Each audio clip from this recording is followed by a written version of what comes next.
Sincronizaram bem aqui. Tá bem.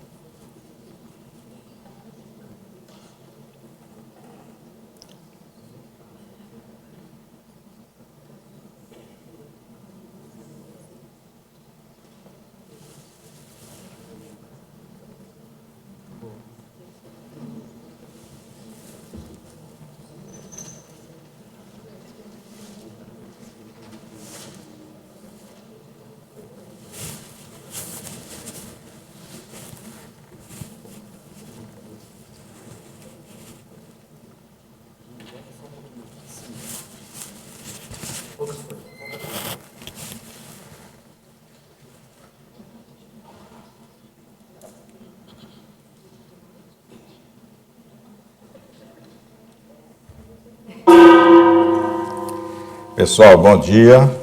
Hoje é 27 de julho de 2016 e hoje é o quarto encontro, né? Ou 24 de julho de 2016. E hoje nós temos aí o quarto encontro aqui da tertúlia matinal. Então, o que é que nós vamos apresentar aqui hoje? A paraepistemologia, é um quadro, uma proposta metodológica e um estudo de caso. Isso aqui é um caso real de assistência que foi feito. Depois a gente vai detalhar aqui para vocês. E na apresentação daqui do caso, a gente vai fazer as correlações com a questão da metodologia para a gente ir acompanhando direitinho, tá certo? Depois aí a gente pode detalhar para vocês a questão de como é que foi, como é que surgiu a questão do método e do próprio caso em si, tá certo? Então, a proposta aqui é eu fazer essa apresentação total e depois da apresentação vocês fazerem aí as perguntas, porque no meio de você contar uma história, se alguém fizer uma pergunta, né, a idade já não favorece tanto, a memória aí vai dar umas falhadas, tá bem? Geralmente aqui, né, nós vamos fazer a apresentação aqui para o lado de cá. Se o pessoal colocar aí o slide.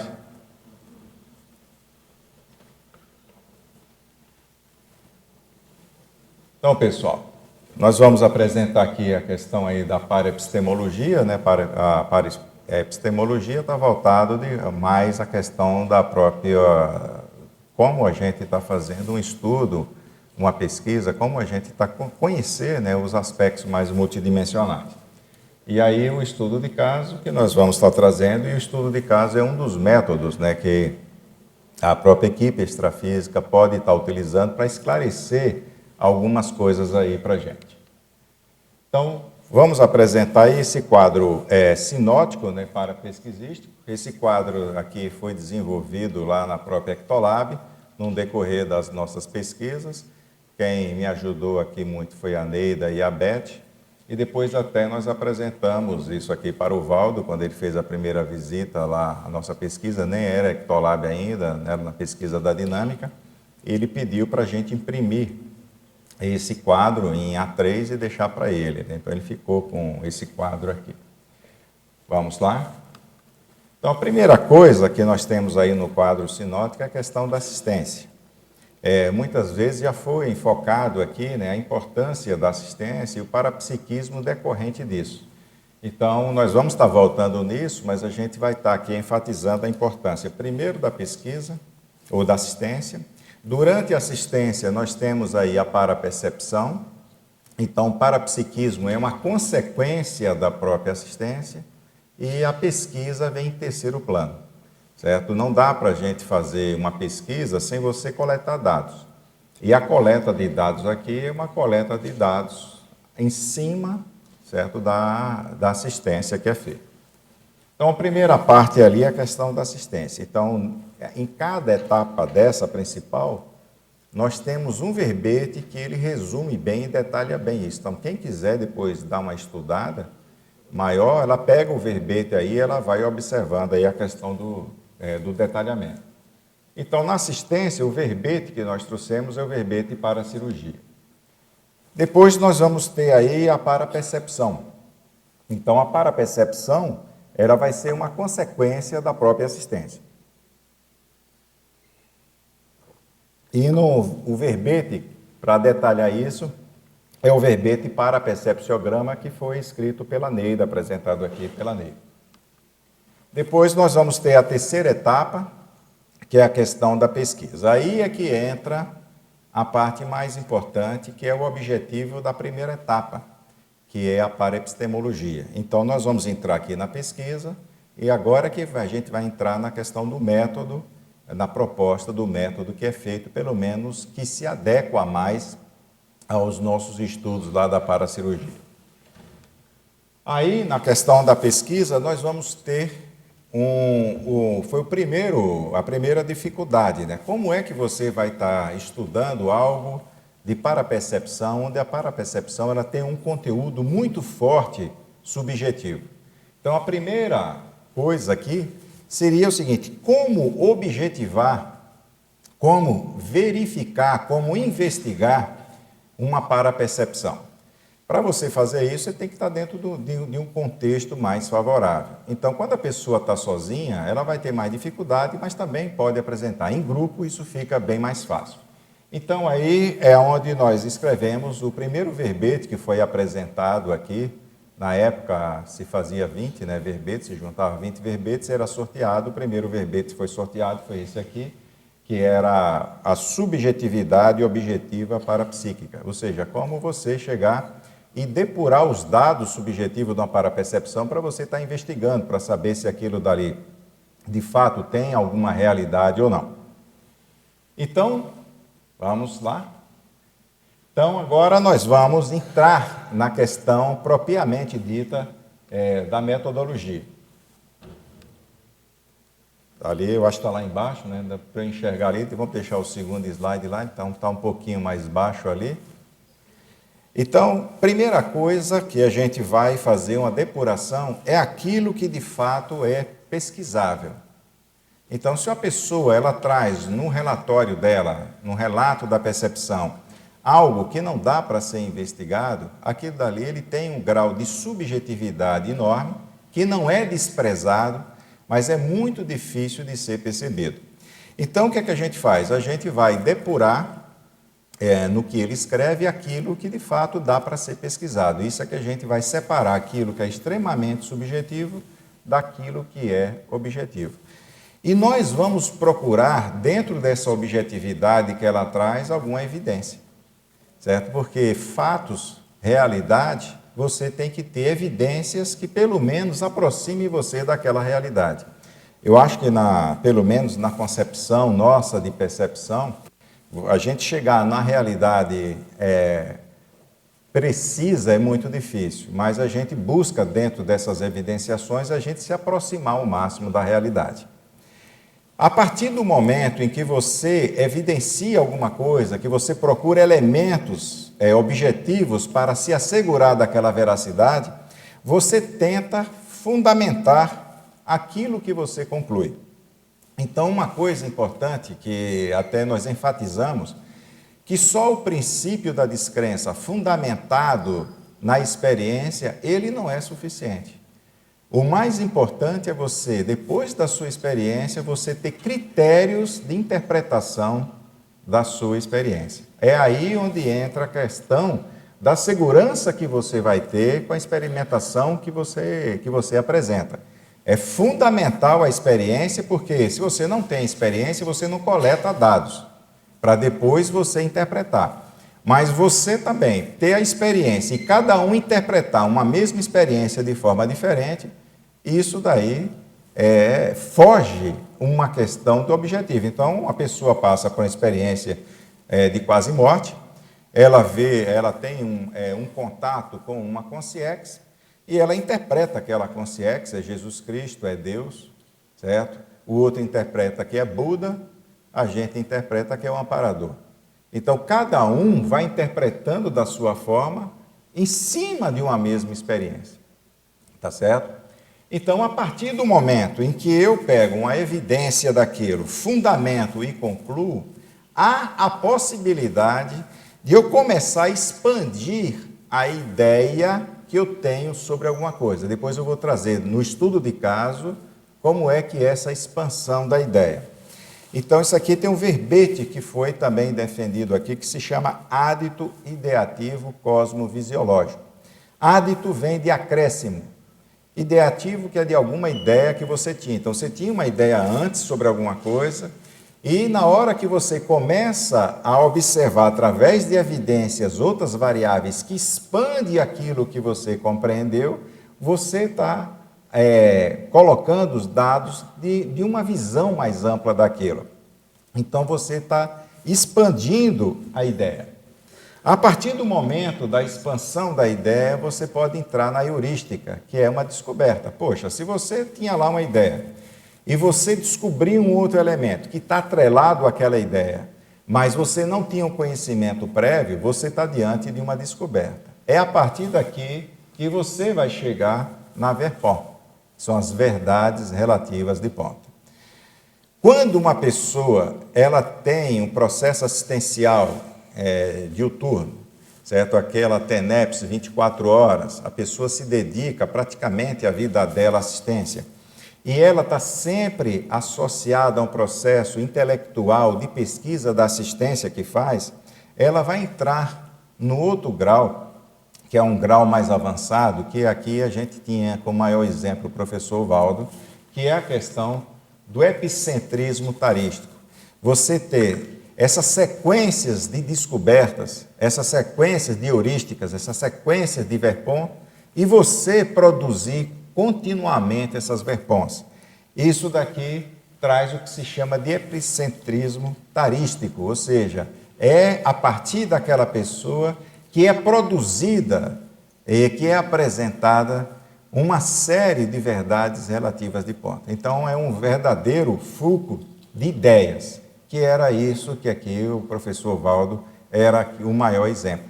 A gente ali é igual a fica piscando, né? O vagalume, né? Então, acende uma ideia, daqui a pouco apaga, e ele era um processo contínuo disso. Aqui, nós escrevemos também o verbete epicentrismo tarístico neoverpônico. Então, quem quiser mais detalhamento sobre isso, certo? É só pegar esses verbetes para estar lendo. Aqui vai entrar, finalizando aqui esse quadro, isso aqui é o que se chama de assistenciologia. Então, isso é que é a diferença, quer dizer, parte, né, disso é a diferença entre assistencialidade, entre assistencialismo e assistenciologia. Então, na hora que a gente está falando de assistenciologia, nós estamos falando de método, de estudo, da assistência que você mesmo presta. Você pode analisar e pesquisar uma assistência prestada por outra pessoa. Se eu pegar uma pessoa que está fazendo assistência, eu levo uma pessoa para lá, como está sendo feito lá na Escola Paulista, pegar o pessoal que trabalha, né, com assistência energética. Não sou eu que faço assistência, é aquela pessoa, e você está observando o que se passa entre o assistente e o assistido. Mas nesse caso aqui é você participando ou sozinho, ou você participando em conjunto, como é o caso do acoplamentário, o caso do ECP2 e o caso das dinâmicas parapsíquicas. Então, quem quer se inteirar com o processo da assistência, quer entender mais, ela precisa de pegar a assistência que faz e ela ter o seu próprio método de investigação, mas não é para ter certeza do que ela está fazendo, é para entender o que ela faz, porque a partir do momento que ela entende o que faz, ela facilita demais a assistência. Uma analogia que eu faço disso é com o instrumentador de cirurgia. Na hora quando entrei pela primeira vez no centro cirúrgico, era só para a gente aprender a vestir roupa e lavar a mão. Depois aí você vai aprofundando até você chegar e auxiliar lá o cirurgião. Então, o instrumentador, inicialmente, ele fica esperando, que ele não tem habilidade, ele não sabe os passos daquilo. Então, o próprio cirurgião vai te pedindo gás, bisturi, isso e aquilo.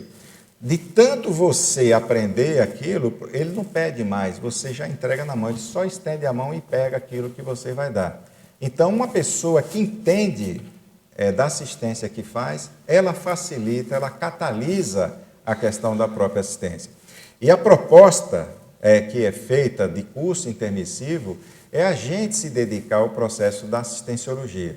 A assistência já está garantida, certo? Então, a partir do momento em que a primeira etapa que vocês estão vendo lá em cima é a questão da assistência, não vai ser descartada a questão da assistência. Agora, é obrigatório toda assistência você estudar ela? Não. O mais importante é a assistência. Mas para você qualificar a assistência, aí a proposta de você ter pelo menos um método que se adeque à sua pessoa, ao seu estilo, para que você investigue e você qualifique a sua própria assistência. Tá certo? Então, resumidamente aqui, isso aí nós apresentamos como um quadro paraepistemológico, tá certo? Então, nós colocamos aí a tríade pesquisística. A primeira etapa é a questão da assistência. A assistência é que vai permitir com que a gente experimente. Então, a primeira etapa do processo do princípio da descrença e experimentação, e nós vamos experimentar a assistência. Então, isso aí é a primeira etapa. Quando eu estou fazendo assistência, eu posso ou não ter a parapercepção. Tá certo? Então, nós pegamos diversos relatórios lá que são em branco. Nós separamos o relatório em branco. Depois, pegamos aqueles que são subjetivos, que não dá para ser investigado, e depois o próprio objetivo. Então, se a gente quer fazer pesquisa, a gente pega alguma analogia com a ciência convencional, e para você fazer pesquisa, você precisa de ter o que se chama de falseabilidade, ou seja, a sua hipótese ela tem que ser falseável. Como é que a sua hipótese ela vai ser falseável se ela não é objetiva? Não dá para você investigar, tá certo? Então, nós vamos ter aí a parapercepção. Na parapercepção, nós temos a coleta de dados. Então, na hora que um tenepsista, ele faz assistência na TENEPS e ele escreve tudo o que ele percebe, ele está fazendo a coleta de dados, ele está estudando a assistência que ele faz durante a TENEPS. Depois, ele vai fazer a pesquisa. Essa pesquisa é que vai levar ele à metodologia que ele desenvolve para ele interpretar os dados que ele coleta. Então, isso daqui é que reforça e qualifica o princípio da descrença. Isso na nossa opinião. Tá certo? Não se preocupe, daqui a pouco a gente vai entrar no principal, que é o estudo de caso. Isso aí é só para aquecer aí, tá bem? Nós vamos agora para os tipos de pesquisa que pelo menos está atrelado àquilo que é importante para essa metodologia que a gente aplica. Não adianta também eu fazer essa autoinvestigação, essa pesquisa, desenvolver o método, se eu também não faço uma pesquisa bibliográfica. Eu preciso saber o que é que existe, preciso dar nome aos bois. Então, tem muita gente que tem sinalética de ectoplasmia, ela não sabe o que é aquilo, ela não estuda. A partir do momento que ela estuda, ela sabe dar os nomes àquilo que ela experimenta. E você consegue fazer isso através da pesquisa bibliográfica. Então, nós temos a pesquisa bibliográfica, a pesquisa laboratorial e uma pesquisa de campo. Quando você está na TENEPS e você está estudando ali o que você está percebendo durante a atividade assistencial, você está fazendo a pesquisa de campo ali. Quando você está durante a dinâmica, você está simplesmente fazendo a pesquisa de campo. A partir do momento que a gente pega e quer estudar ectoplasmia no laboratório de ectoplasmia, isso aqui é uma pesquisa laboratorial, que você vai controlar ali a variável. O que eu vou estar trazendo hoje aqui é a pesquisa de campo. É uma pesquisa que é consequência da assistência que é feita. Então, ela é mais natural, ela é mais espontânea. E essa pesquisa de campo tem um problema sério. Ela não vai voltar a se reproduzir no mesmo contexto. Não tem como você fazer uma assistência e depois você querer reproduzir a mesma assistência dentro do mesmo contexto. Na pesquisa laboratorial, você pega e você tenta repetir o experimento. Então, isso já foge muito a qualquer tipo de metodologia convencional. Mesmo sendo na pesquisa convencional, se for uma pesquisa de campo, não dá para você reproduzir uma pesquisa de campo dentro dos mesmos controles que você quer fazer. Então, o estudo de caso, ele não consegue generalizar, mas ele é uma ponta, certo? Já é um preparo para que você, a partir dali, você comece a fazer as investigações que são mais importantes. Então, o que nós vamos apresentar aqui é uma pesquisa de caso. E nós temos uma outra parte, que na hora que a gente também está desenvolvendo a questão da assistência, a partir do momento em que a pessoa se preocupa em investigar a assistência, entra uma segunda equipex. Quem vai fazer assistência, você vai se dedicar ali à prática da assistência, tipo campo lá de CP2, aí as dinâmicas, como o mais importante é a questão da própria assistência em si, vai entrar a equipe especializada em formação de campo de energia, certo? Toda aquela equipe está atrelada ao processo da assistência. A partir do momento em que você está se preocupando com a pesquisa, aqui entra uma segunda equipe especializada. Essa equipe, ela tem mais habilidade na questão da parapedagogia, certo? Então, quais são os instrumentos parapedagógicos que eu posso passar para o assistente, para que a gente aprenda melhor, que a gente faça uma assistência mais profunda? Então, aqui nós temos o estudo de caso, que é o que nós vamos trazer hoje, as aproximações analógicas. Como é que você vai entender algo novo, certo? Se não faz parte, certo, do seu entendimento. Então, muitas vezes eles fazem analogias, que são aproximações, aquilo não é a realidade. Então, depois nós vamos ver que até o nome, o pessoal estava perguntando, o que é que se trata o nome do Serial Self-Killer? É uma analogia que é feita para você entender o contexto assistencial, certo?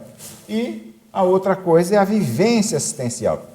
Você já tem uma determinada vivência e, a partir da sua vivência, você quer entender algo novo. Essa Equipex, o amparador voltado para isso, ele dá um estímulo, como se fosse um gatilho mnemônico em você, de buscar na sua holomemória algo do passado, certo? Da sua assistência, para que você entenda aquilo dali. Então, muitas vezes, a gente na assistência, a gente lembra de coisa do nada. Como é que isso veio na minha cabeça?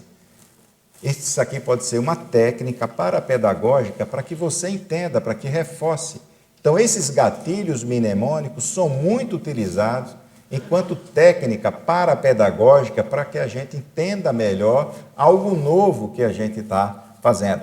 Talvez o nome melhor não seja o Serial Self-Killer, mas é aquilo que no meu universo de assistência, no meu universo intelectual, é o que mais se aproxima para eu entender aquilo que eles estão querendo me passar. Até eu ter um nível de erudição razoável, por isso que o Valdo insistia muito, para você dar o nome correto às coisas, se aproximar o mais preciso daquilo que expressa aquela realidade. Então, quanto que é importante a gente ter erudição, ter conhecimento para a gente qualificar mais a questão da assistência. Pessoal, então aqui é só a questão da metodologia, da paraepistemologia. Então, agora eu vou entrar na questão do estudo de caso. Vou trazer aqui o caso. Esse caso aqui não é um caso fictício, é um caso real. Isso aqui foi de uma assistência que foi feita.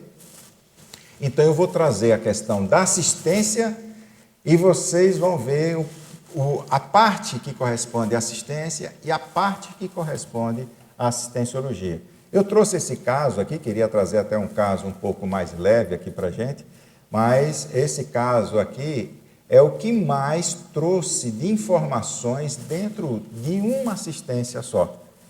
Então, ele contempla diversas variáveis que é importante a gente entender dentro do contexto da assistência e do estudo da metodologia.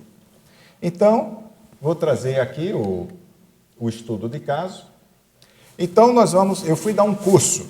O nome desse curso era Campo Assistencial Holossomático. Esse campo assistencial holossomático, ele é o precursor da dinâmica. Então, quando surgiu a dinâmica da paracirurgia, não veio assim, olha, isso aqui é uma dinâmica que vai trabalhar com paracirurgia, certo? Isso aqui surgiu de uma proposta da Escola de Parapsiquismo. Então, a gente estava fazendo uma parte da Escola de Parapsiquismo e a oficina que a gente estava desenvolvendo se assemelhava à questão do campo assistencial holossomático. Então, isso aqui foi a inspiração para a gente criar um curso. E eu fui dar esse curso na cidade de Natal. Então, isso aqui foi antes mesmo da gente até ter noção do que era a paracirurgia e tudo isso. E no deslocamento de Foz do Iguaçu para Natal, eu fiz a escala em uma cidade. E aí, durante essa escala, eu estava sentado lá dentro do avião E aí eu tive uma descoincidência. Geralmente eu tenho muita descoincidência na hora do taxiamento do avião, ou mesmo na hora que ele está parado. Então me dá aquela lombeira, aquele soninho, certo? E aí eu tive uma sinalética, que é uma sinalética típica quando eu estou com escagem assistencial e com ectoplasmia, que é uma sensação de teia de aranha na metade da cabeça. Geralmente o meu é mais para o lado esquerdo. É como se minha cabeça encostasse numa teia de aranha enorme. E aquela teia de aranha, ela dá aquela sensação, depois ela passa. Então ela fica intermitente e quando vem o segundo jato, ele vem mais intenso do que o outro, vai no ponto que depois desce, certo? Como se fosse um estímulo pela coluna.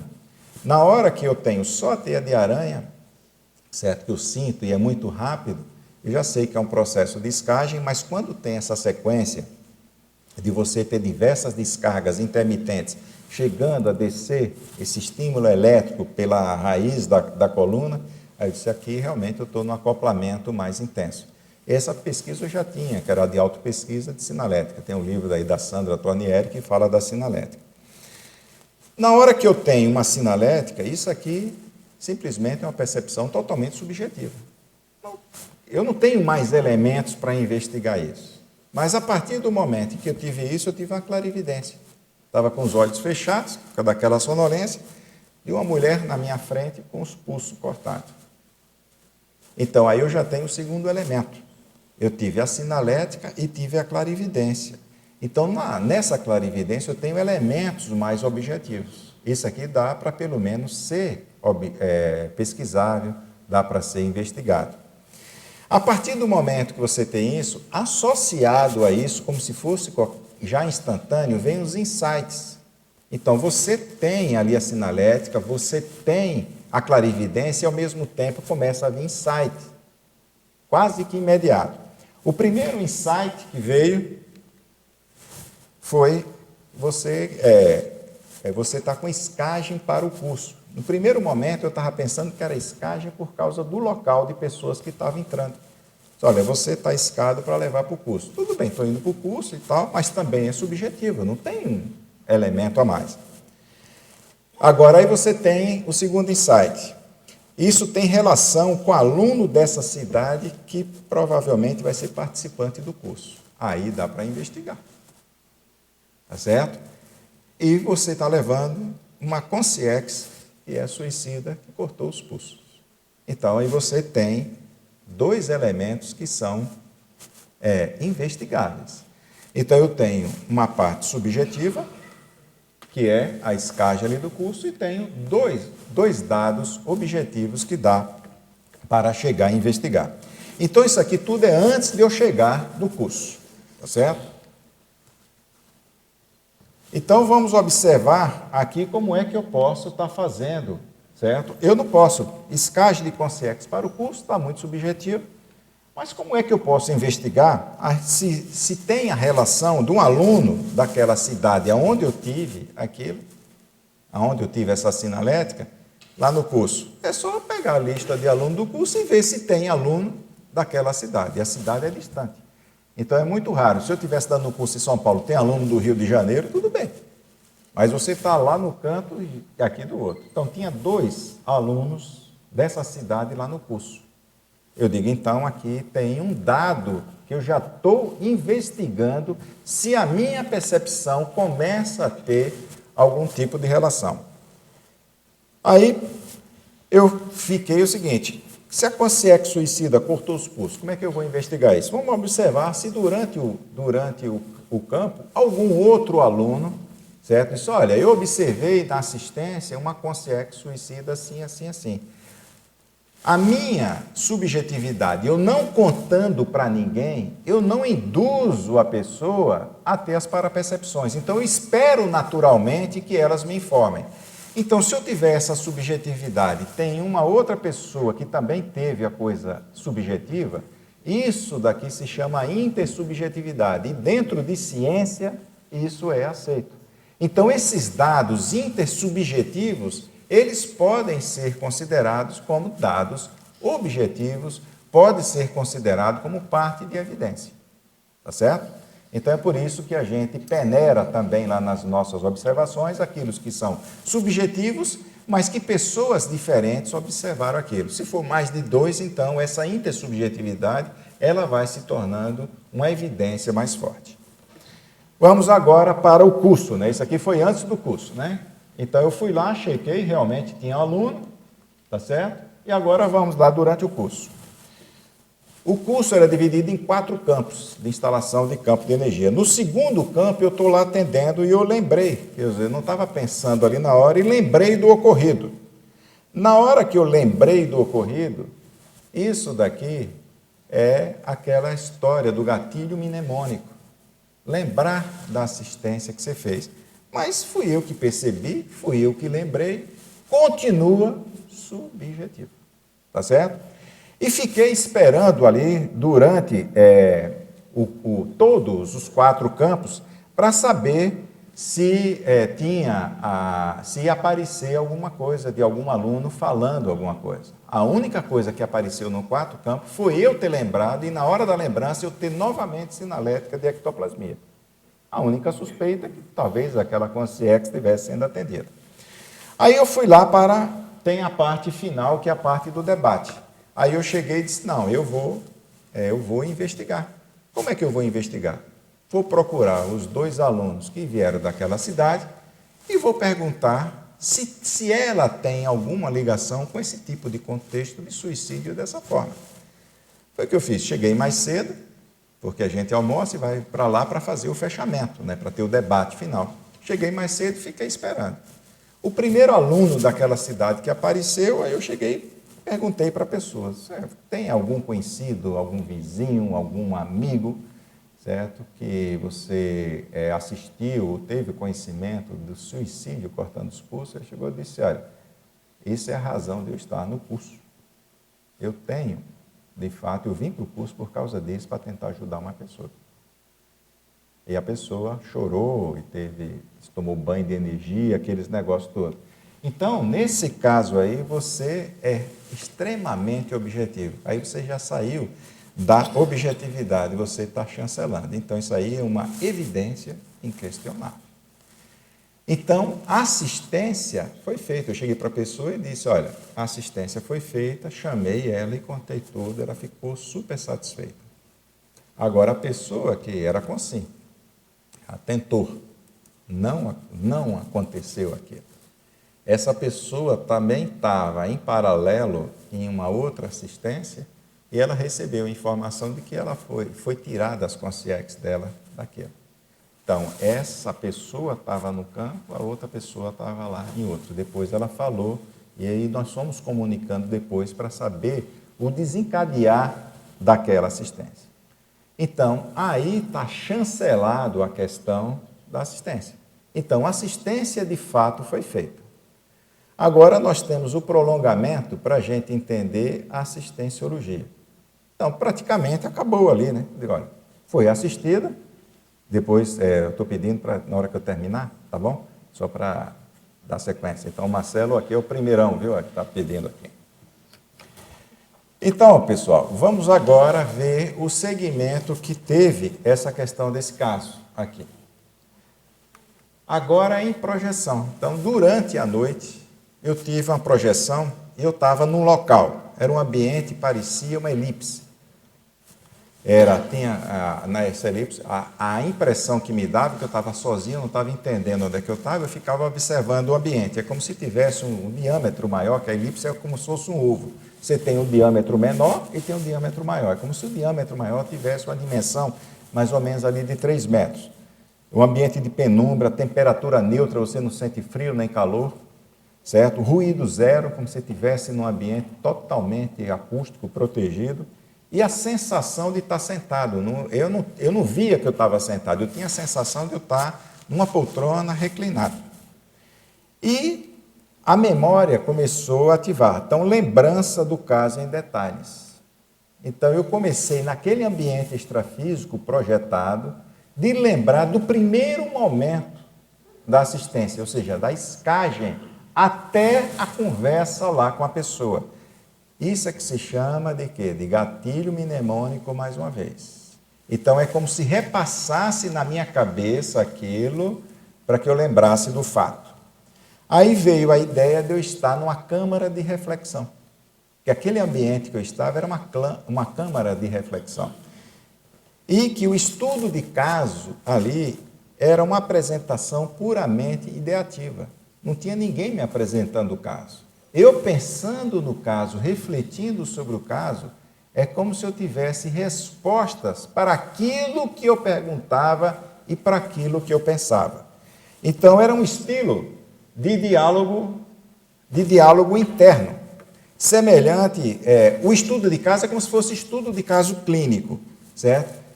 Mas a técnica que era utilizada não é a técnica dessa, da gente estar apresentando um caso, e sim você está pensando e vindo algumas respostas na tua cabeça. Aí me veio a síntese do caso, certo?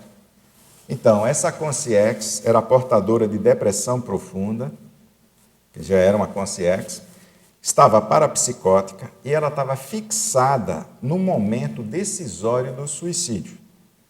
Como ela não morre, né?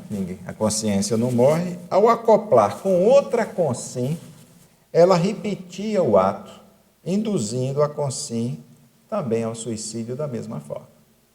Então, ela suicidou daquela forma, a consciência não morre, ela fica fixada naquilo, na ideação, ela acopla em outra e ela leva a pessoa que está ali ao suicídio. E ela tinha sido uma série de suicídio que ela tinha induzido dessa forma, sem lucidez. Ela não tinha intenção de levar para o suicídio. Ela simplesmente acoplava e ela estava fixada naquilo. É como se ela tivesse ainda na decisão de cometer aquela coisa. Então, levava outra pessoa acoplada ao suicídio, depois acoplava em outra. Então, pela informação que eu tinha, era mais de 10 casos seguidos de suicídio lá naquilo. Então, isso daqui ainda é em projeção, né? Isso aqui é pós-curso, né? Então, nesse caso específico, aí eu fiquei pensando, mas, poxa vida, o que é que a consim tem a ver com aquilo dali? Será que essa consim, certo, ela tinha relação lá com aquela consciex? O que é que levou isso? Aí vem o negócio, isso aqui é uma oportunidade de resgate extrafísico e, ao mesmo tempo, é um impacto recinológico no assistido. Ou seja, ali você tem assistência à consciex e uma oportunidade para aquela consim que não cometeu o suicídio, que foi essa daí, aquilo ali é um impacto recinológico. Aí me deu mais questionamento na cabeça. Aí eu cheguei e disse, isso é um paradoxo. A primeira coisa que eu perguntei, isso é um paradoxo, isso aqui não tem lógica, certo?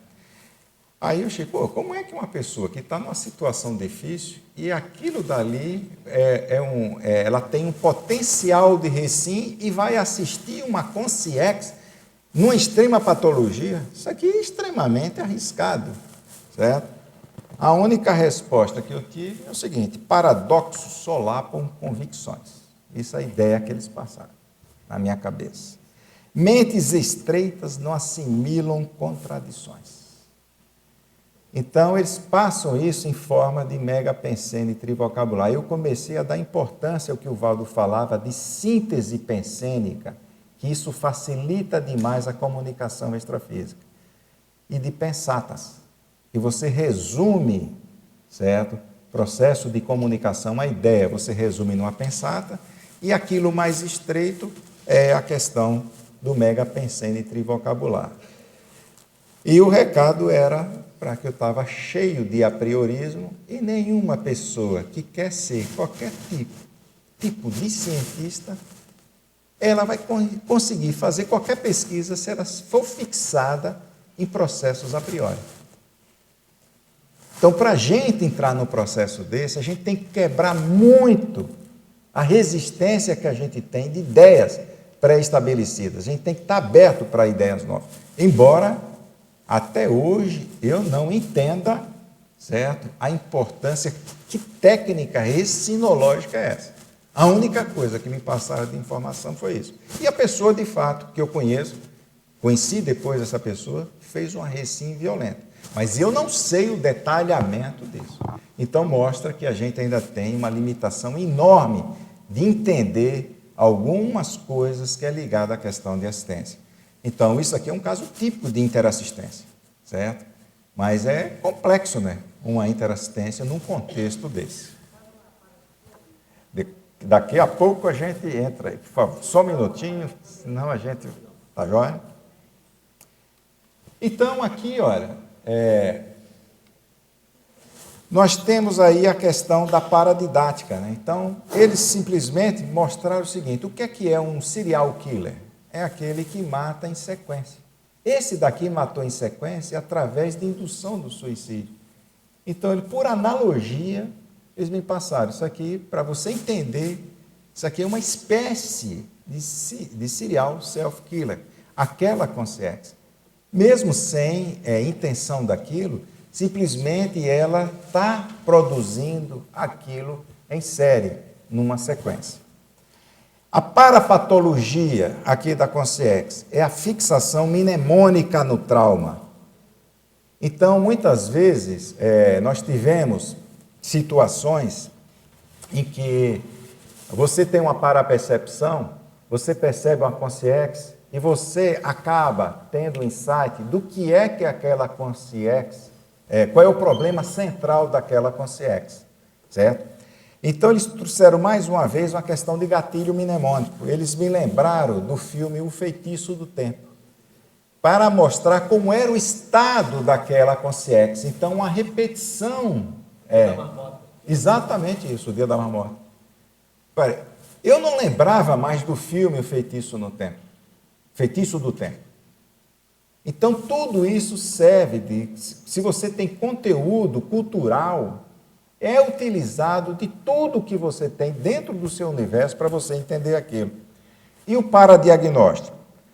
A partir do momento que você tem uma assimilação mnemônica, você vai ter acesso ao trauma da consciência. Então, aqui é que eu tive a informação de que na hora que a gente acopla com a consciência, para você fazer uma assistência, quanto mais profunda for esse acoplamento, essa assimilação, mais resultado assistencial tem lá para a consciência, e você vai chegar numa assimilação tão profunda que você assimila com a memória dela. É aí que você vai ter informação do que é que ela precisa pontualmente, qual é o problema dela, para você estar atuando ali.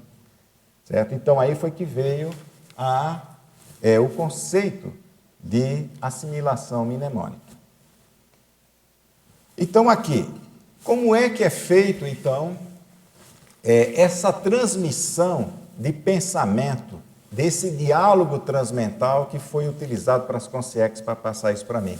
Na hora que você está acoplado lá com uma consciência, que você tem um acoplamento profundo, você pode ter um acoplamento onde prevaleça, é como se fosse a área cortical nossa, na questão da consciência estável, que são os amparadores. Então, é como se você estivesse pensando e raciocinando. Então, ela está pensando, você está captando o pensamento dela.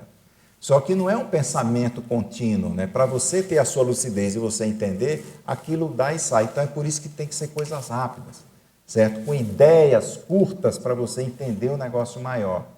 Senão, você vai ter ali o acoplamento, a assimilação total, certo? E depois você vai voltar e você tem que lembrar de tudo aquilo dali. Fica difícil. Tem muita gente que não lembra nem do que sonha, tem a percepção, daqui a pouco aquilo apaga da memória e não lembra.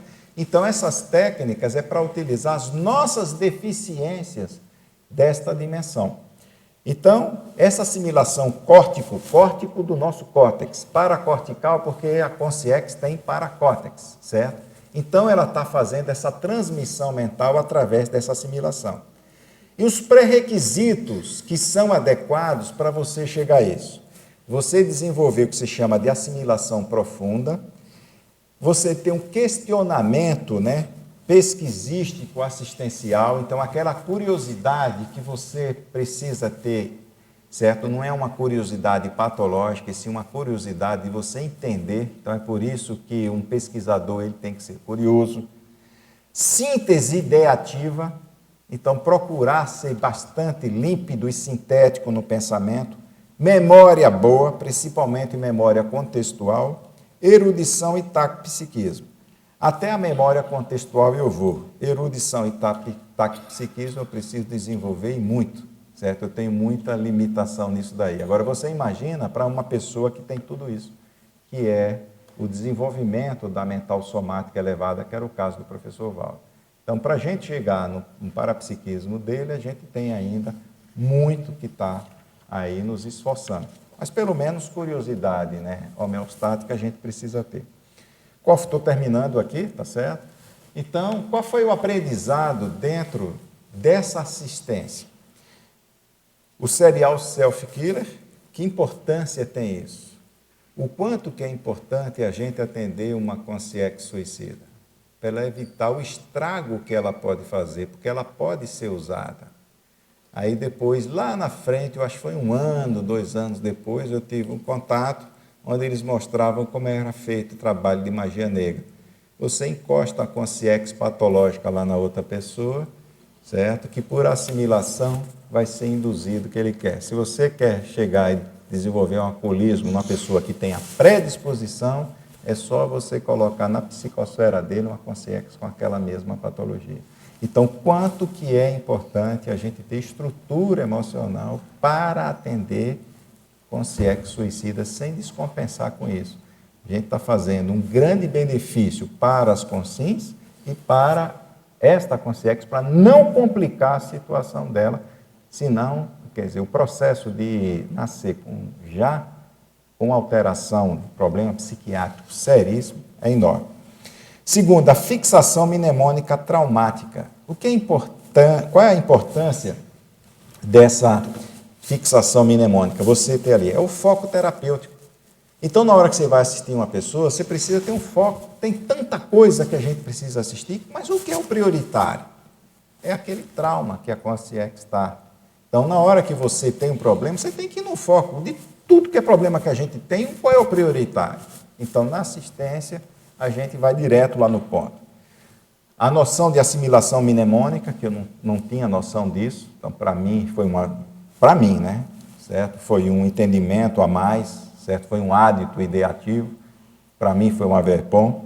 Assimilação córtico-paracortical, nunca tinha pensado nisso.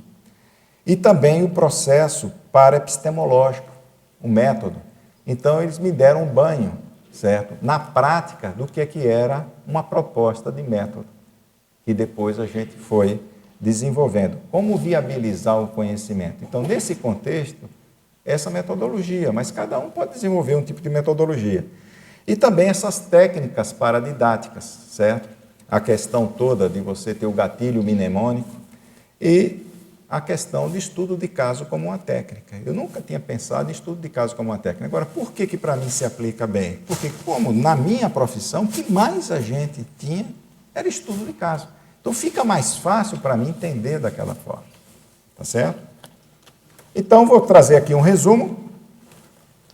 Nós temos aí assistência, o parapsiquismo e pesquisa. Quem quer fazer assistenciologia precisa de ter o parapsiquismo. Se não tiver parapsiquismo, ela não coleta dados, tá certo? Mas o mais importante é a assistência. Então, quando a gente tem lá, para participar lá da dinâmica, não é pré-requisito ela participar da pesquisa. Agora, para participar da pesquisa, ela tem que participar da dinâmica. Como é que ela vai fazer uma pesquisa daquilo que ela não experimentou? Certo? Mas o mais importante é a questão da assistência. A outra coisa aí é a questão do hádito ideativo, a heurística e a verpom, certo? O processo da descoberta. Então, tudo isso aqui está atrelado ao que a gente chama de assistenciologia. Então, para mim, isso daí é o resumo. E dentro daquele quadro paraepistemológico, aquela parte lá de baixo, evidenciação, fundamentação e conclusão, ela precisa estar no nosso universo se a gente quer sair do processo místico, do processo interpretativo superficial das vivências que a gente tem. Então, a gente precisa de construir um processo de evidenciação que se adeque à nossa realidade, para que a gente saia, certo, das suposições e entre nas hipóteses um pouco mais sustentadas daquela realidade, e não na realidade em si. Então, pessoal, o resumo é isso daí. E a inspiração que nós tivemos para o desenvolvimento do acoplamento, da assimilação profunda, é através do acoplamento energético. Então, uma das coisas que eu recebi de informação em 1995, que eu ia trabalhar com paracirurgia, mas que a técnica que a gente ia trabalhar não era a técnica que eu estava observando fora do corpo, certo? Que era do Centro Tupiara, no Rio de Janeiro, que era a esterilização de energia. Mas também não me informaram qual que era. Depois, com a pesquisa, que eu fui ver que era o acoplamento paracirúrgico. Então, isso aqui foi um dos verbetes que a Beth defendeu aqui, que a gente precisava estar escrevendo sobre o acoplamento paracirúrgico. Então, esse desenvolvimento do acoplamento no tenepsista é que vai levar o tenepsista, quando ele aumentar muito a lucidez extrafísica, para ambulatório. O parambulatório é a antessala da OFIEX. Então, pega o verbete parambulatoriologia do professor Valdo Dudac, e você vai ver que o parambulatório é a antessala de lá da OFIEX. Então, nós desenvolvemos isso. Agora, o que é importante disso daqui é que está aqui no livro do Gustavo Chiesa, está justamente esse quadro daqui, certo? Que nós colocamos como a técnica de se fazer assistência e o maior campo de pesquisa de paracirurgia. Nós estamos lá com mais de 120 mil relatórios, e isso é que possibilitou que a gente chegasse, aprofundasse e tivesse mais ideias sobre essas coisas. Isso aqui é uma tese de doutorado, certo? E esse quadros daqui da assistência está numa tese de doutorado. Isso aqui é muito importante para a gente começar a qualificar os assistentes, certo? Então, pessoal, mais ou menos o resumo da coisa é isso aí, certo? Eu acho que terminamos. Estamos aí abertos para o nosso debate.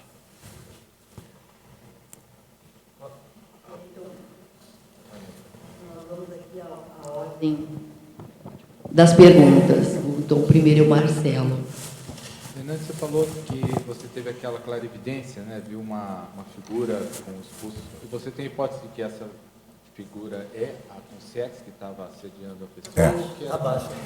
Ele está perguntando aqui se, quando eu tive a clarividência daquela consciência, se provavelmente era aquela consciência que está envolvida no caso. Realmente era.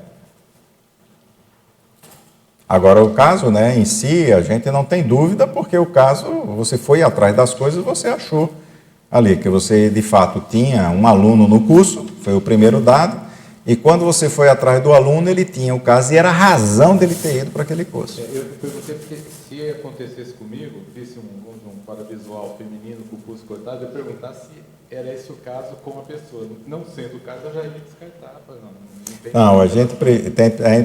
Primeiro a gente precisa de ter algumas coisas, porque tem gente que é extremamente radical dentro da pesquisa, Então, ela é extremamente convencional. Então, tem que ser daquele jeito, ela não tem flexibilidade nenhuma. A primeira inflexibilidade que eu tive, lá já tomei uma, Se eu não quebrar os meus...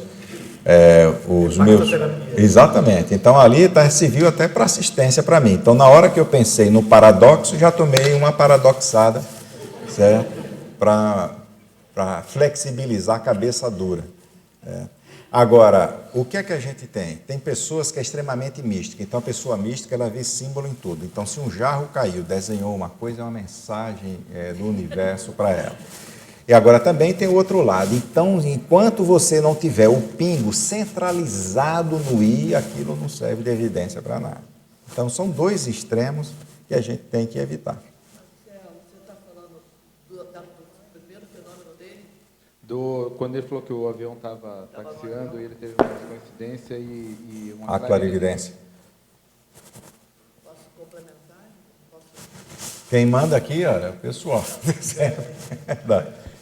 O Hernandes, no caso que você está tendo o fenômeno da assistência, se você interromper o processo com alguma interrogação, com algum questionamento, com alguma pesquisa, isso não poderia dificultar Interferir. a assistência? Existe uma técnica que a gente faz que é o seguinte: enquanto você está fazendo assistência, você não deve entrar na criticidade imediata. Se você entrar nisso, você está perdido. Quase que eu perdi o negócio na hora que isso aqui é um paradoxo, certo? Então ali, se você entrar naquilo dali, você está perdido. Então você tem que fazer o método descritivo. O método descritivo você apenas descreve, você não vai avaliar se aquilo dali, separar o joio do trigo, se aquilo tem lógica ou não tem lógica. Não. Você tem a parapercepção, descreve, por mais esdrúxula que seja, que você esteja interpretando aquilo dali. Então a primeira coisa é descrever. Então um método descritivo. Depois é que você vai tentar juntar as pontas, certo? Então, muita gente que num processo místico, ela descreve, ela enfeita e ela acrescenta ainda. O outro que é cético, não, ela já entra na crítica. Não, isso que eu estou percebendo, isso não tem lógica. Aí corta um negócio que ela sai do fluxo do pensamento, ela é como se ela mudasse de canal, certo? Então, ela sai do canal 4 para o canal 5. Então, ela sai daquele fluxo de informação, vai para outro da própria cabeça dela. Marta? Alô? Mais um complemento aí para uma experiência. Uma semana após a dessoma do meu pai, eu estava desde o início muito bem emocionalmente, mas amanheci chorosa, fui trabalhar no instituto e pude encontrar com o professor Valdo e conversando com ele, falei assim, eu não sei porquê, de repente estou nessa emoção. Ele falou assim, você está chorando pelo defunto errado. E o que está aí na sua psicosfera é outra pessoa. Aí, aquela forma que ele falou, você está chorando pelo defunto errado, foi assim marcante, sabe? Então, realmente, não estava na psicosfera o processo da dessoma do meu pai. Aí ele aprofundou, falou assim, vamos ver de quem que é isso aí, como é que é. Aí, energeticamente, nós vimos que foi de algum vizinho próximo, assim, de prédio, não vizinho de porta, né? Ele falou assim, isso aí dessomou hoje, entende? Então, você captou, entrou na sua psicosfera, alguém que mora ali perto da sua residência, e você amanheceu dessa forma. Como você já estava suscetível pelo assunto, aquilo ali evocou e expandiu. Entende? Então, rapidamente, aquela emoção saiu, passou, e aquilo aí ajudou bastante, exatamente nesse processo. Quantas vezes a gente entra em processos que não tem muito a ver, mas pela afinidade da situação atual, aquilo evoca uma outra condição, né? E aí que está essa questão do serial killer, né? Pelo que eu estou entendendo, que aquilo ali acaba sendo em série, né? Nesse caso daqui, o nome, né, serial killer, é porque está levando mesmo à morte, né? Certo? Então, a consciência vinha, ela tinha suicidado daquela forma, ela se matou. Ela vai, acopla ali no outro, mata, leva o outro à morte. Levou o outro à morte, levou o outro à morte. Sim, mas a questão do serial killer que eu digo é o seguinte, por exemplo, esse que dessomou estava já provocando o choro de outra pessoa, não exatamente em relação à morte. Né? Aí não é killer, né? Aí a gente vai colocar o choro. Mas é o choro, a emoção. Quer dizer, quantas vezes isso. a gente acaba repetindo um episódio Exatamente. que não necessariamente Não, mas é o suicídio. Né? Mas... Aí, nesse caso, é o seguinte, Karina, quando você tinha uma suscetibilidade pelo acontecido, certo. Tá certo? Na hora que vem, você tem essa suscetibilidade, isso favorece o acoplamento de outra consciência. Se você está emocionalmente já um pouco abalada, com a alteração que aquela consciência, do estado dela, ela piora um estado interno seu. Mas na tua memória, você não está ligando isso aqui, você está ligando a uma realidade que você tinha passado. Então você mistura a causa daquilo, você não sabe qual é a causa. E aí muitas vezes a pessoa vai estar pensando, poxa vida, eu agora está caindo a ficha, eu estou acoplado com meu pai. Então, isso é que dá mistura, certo? Para a interpretação. E a questão da repetição, isso deve estar acontecendo muitas vezes no nosso dia a dia com várias pessoas nesse sentido. Quer dizer, a pessoa ela tem uma suscetibilidade e aquela suscetibilidade ela acaba evocando outras tantas do mesmo padrão. Perfeito. Agora, tem uma coisa que eu aprendi aí, porque isso aí na hora que a gente fala de paradoxo, a gente tem que tomar um cuidado aí, porque é o seguinte... o que a gente observa são os quadros que são mais comuns. Então, o que a gente está falando é aquilo que é comum. O outro é conduta e exceção. Então, a gente sempre fala o seguinte, para você assistir, você precisa estar bem. Certo? Então, você precisa estar muito bem para você fazer determinados tipos de assistência. Nesse caso, não. A pessoa não estava bem. Certo? E ela foi usada naquele momento para fazer aquela assistência. Então, como as Concierges fez isso, a gente ainda não tem conhecimento, certo? De um fluxo de assistência para a gente entender. Se fosse eu, jamais, dentro do meu universo, da minha experiência, jamais indicaria uma situação dessa, certo? De uma pessoa dessa fazer o acoplamento. Provavelmente a Concierge deveria ter afinidade em alguma relação lá com ela para poder ser assistida. Isso aí é uma coisa que a gente coloca como especulação, mas é puramente hipotético. Isso aí eu não tenho nem como investigar, tá certo? E daí você pode derivar diversas interpretações que tem nas coisas. E outra questão, assim, além de estar bem para fazer assistência, e o oposto disso, o fato de não estar bem ou estar suscetível, quanto que a gente acaba piorando uma situação, né? Agora, por que essa situação não piorou? Até foi uma coisa que levou a pessoa a fazer recém, para mim foi o maior impacto de informação. Quer dizer, e eu conheço a pessoa, eu procurei a pessoa, identifiquei quem foi, conversei muito com ela, aprendi muito com ela. Certo? E a pessoa fez uma reciclagem violenta. Aí eu cheguei e disse, poxa vida, olha, um nível de coisa que a gente precisa aprender. Isso aconteceu já tem mais de 10 anos. Hein? Não, aí eu não. Não, isso aqui foi quando eu comecei a fazer o campo assistencial lossomático. O campo assistencial lossomático começou em 2005. Esse fato aqui deve ser 2006, 2007. Eu tenho guardado, mas eu não trouxe aqui a data que aconteceu isso. Hernandes, quer continuar? Então, primeiro, assim, queria parabenizar, achei muito interessante, você navegou aqui começou embasando aqui na parte da epistemologia, achei muito legal, antes de entrar no estudo de caso, tá? E passando pelo estudo de caso, pela projeção, então tem uma série de perguntas aqui, eu vou tentar me concentrar nas que eu achei mais importantes aqui, depois eu te pergunto pessoalmente o resto. Eu achei muito bacana, primeiro, essa ideia de você, que é uma coisa que, assim, intuitivamente, acho que a gente faz, que é a da intersubjetividade na pesquisa, você aguardar e, guardando os dados, não interferir, né, descrever e esperar alguma confirmação de outra pessoa, uma informação que venha de fora, para te dar mais indícios, mais fortes. Né, para você não induzir. Para não induzir outra pessoa e também para você fortalecer a sua convicção também. Perfeito. Muito legal. E eu vi um outro sentido da intersubjetividade também, que é por exemplo, eu achei muito bacana, se você não estivesse fazendo esse relato, você relatou uma coisa que para mim, eu nunca tinha ouvido alguém falar. Essa sinalética sua de você sentir uma teia de aranha, eu sinto isso desde pequeno. Nunca ouvi ninguém falar isso.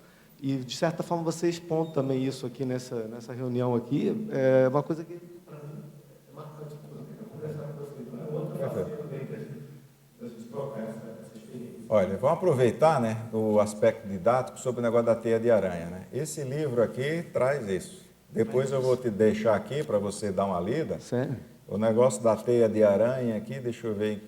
Depois eu vejo aqui que eu faço. Quando eu leio, eu faço aqui como se fosse um índice remissivo daquilo que é importante. Aí eu tenho aqui escrito a teia de aranha, vou deixar na página dele. Cara, é impressionante isso. Então, eu acho que isso está até me vindo uma ideia aqui, até minha esposa do lado.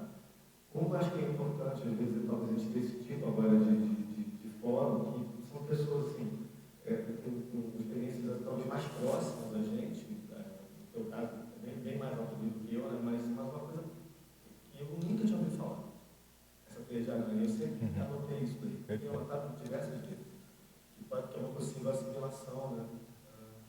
Então, eu acho que a intersubjetividade tem vários aspectos e eu acho muito interessante essa ideia. A outra coisa que eu queria te perguntar é, você relatou depois do caso, do curso, você teve aquela experiência com os amparadores que te passaram o trivocabulário Mega Pensene. aquilo ali me pareceu muito a tal da antessala da UFIEX, que o Valdo às vezes falava, né? Quer dizer, você já pensou nessa possibilidade disso de ser uma espécie de antessala da UFIEX? Quando eu apresentei um bocado de coisa, me falaram o negócio da UFIEX, mas a UFIEX é aquele negócio todo, né, que você tem certeza absoluta. O que eu trabalho direto é em paraambulatório. Então, nessa questão de paraambulatório, o que eu tenho muito é esses estudos de caso. Sim. Certo? Então, eu já tive mais de 10 vezes nesse ambiente. Esse ambiente é um ambiente extremamente agradável, né? Onde expande a tua ideia. Agora, se eu pudesse, estava lá direto, né? Porque me lembrou... Não tenho competência para estar... Mas não, me lembrou um pouco da bolha interdimensional que o Valdo sempre fala. Quando você falou que você estava num ambiente de reflexão e que era você mandando ali e na verdade, as assimilações intercorticais, assim, paracorticais dos amparadores passavam uma informação rápida e pontual através de megapensenes, me deu muito essa ideia. Eu achei muito legal isso daí. Para uma pessoa, o que é importante agora, uma pessoa que tem uma intelectualidade muito desenvolvida, um nível de abstração, isso facilita demais esse tipo de acoplamento córtico-paracortical. Então, se a pessoa quiser desenvolver bastante o processo de parapsiquismo mental-somático, ela vai por aí. A analogia, né? Aí você pega todos os recursos pedagógicos que a gente tem e você expande. Você deu a ideia do Dia da Marmota, né, no Feitiço do Tempo. Assim, você tem o seu dicionário analógico, cultural. A sua vivência, né, porque não adianta, vamos supor, o cara chegar para mim e dizer, olha, esse caso aqui, está lembrado daquele caso da UFIEX? Eu digo, eu não tenho caso da UFIEX, então, para mim, é uma página em branco. Sim. Então, ele vai pegar na memória de cada um. Agora, você vê o quanto que é importante o próprio amparador te conhecer para estar trabalhando com você, para ele lembrar. Então, muitas vezes, você pode vir conversar comigo, Hernando, isso aqui, eu vou te dar um exemplo. Olha, naquele dia, está lembrado daquele caso e tal, não sei o quê. Então, esse tipo de técnica mnemônica é como se fosse uma jurisprudência, né, que você tem para você sentenciar ali aquele caso. Sim, eu achei que você foi muito feliz quando você relacionou isso com as pensatas do Valdo, que são sínteses mnemônicas, né? Eu não entendia a importância daquilo. Eu achava interessante os pensenes de vocabulários. Eu achava interessantíssimo. Eu digo, o cara é muito bom mesmo, que ele consegue fazer isso, né? E comecei a fazer uns exercícios, mas eu não sabia o alcance disso. Você lembra que você era figura quase diária aqui nas mini-tertúlias, né? Você lembra de uma fase que o Valdo tinha, que ele falava, olha, entrou um látero pensene rápido, que não interferiu no que ele estava falando na hora, mas que dava mais um acréscimo. Exato. Que me parece muito isso daí. Agora, por último, assim, desculpa tomar muito tempo, eu achei muito interessante também quando você falou do paradoxo, você deu um caso extremo, que é o cara que... Eles usando uma pessoa que já estava com uma tendência suicida para assistir uma outra consciência suicida, quer dizer, do risco que você achou. Na minha cabeça, você achou um risco de potencializar e a pessoa ir para o brejo. E você agora acabou dando um outro exemplo menos, um pouco mais light, né, que para a gente seria uma coisa estranha, paradoxal, mas uma coisa que eu estava pensando aqui que me veio é que quem conhece melhor o potencial de aguentar, o que aquela consciência aguenta, às vezes o amparador sabe muito mais o que aquela pessoa é capaz de aguentar, e mesmo ela não estando num dia bom, ela é capaz de aguentar aquilo ali tranquilamente para fazer uma assistência. Né? Agora, você imagina o seguinte, para uma pessoa ser amparadora, que tipo de gabarito, né, você precisa ter para você ter uma função de ser amparador, né? Porque o amparador ele tem que ter ali uma visão muito boa, então tem que ter um conhecimento, certo?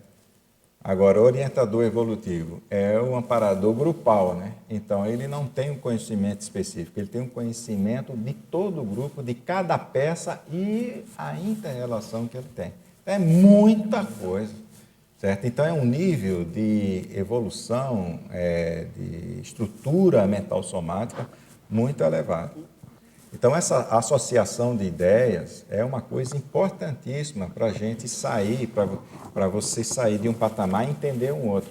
Vamos supor, se eu quiser explicar uma coisa de medicina para um cara que não é da área de medicina, ele é da área de informática, eu vou ter que ter na minha cabeça, certo, alguns exemplos que eu faça alguma semelhança, daquela coisa com a informática para ele entender aquilo, até a pessoa vivenciar aquilo. Então, para mim, na hora que ele passou isso, é o meu nível de entendimento. Depois, quando eu começar a entender mesmo para valer, tiver uma vivência maior, eu vou trocar o nome e tal, vou entender o contexto melhor. Você está dando a entender, por exemplo, que o amparador, nesse caso, ele tem acesso ao seu, teria nessa assimilação paracortical, ele teria acesso até ao seu dicionário analógico para poder te passar rapidamente de uma forma que você entenda. Para mim, para mim isso não está na memória dele, isso é suspeita minha. É capacidade dele assimilar comigo. No momento. Agora, de qualquer jeito, ele desenvolveu isso. E para a gente também trabalhar como amparador, a gente vai precisar desenvolver isso. Hernande, aqui, ó.